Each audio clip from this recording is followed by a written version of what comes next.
easiest way to know if you could fix a horse yourself is this spectrum. If the horse's difficulty level is above your comfort level, your brain's going to be taken over and you're not going to have clear thoughts to think pressure and release. Instead, you're going to be thinking, danger, danger, which is very difficult to teach a horse something.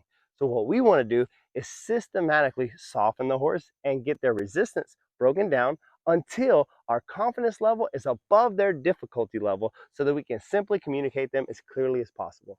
Hey, I'm Michael Gascon, the horse guru, a fifth generation horse trainer that's been blessed and fortunate to travel around the world and work with some of the world's most problematic horses.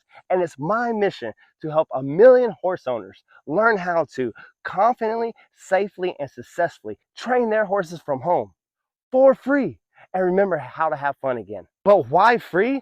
Because I know after the 30-day challenge, you'll have the confidence and education you need to help your horses, your future horses, even your friends' horses. If being confident and safe with your horse is what you're searching for, click the link to join the 30-day Horse Help Challenge.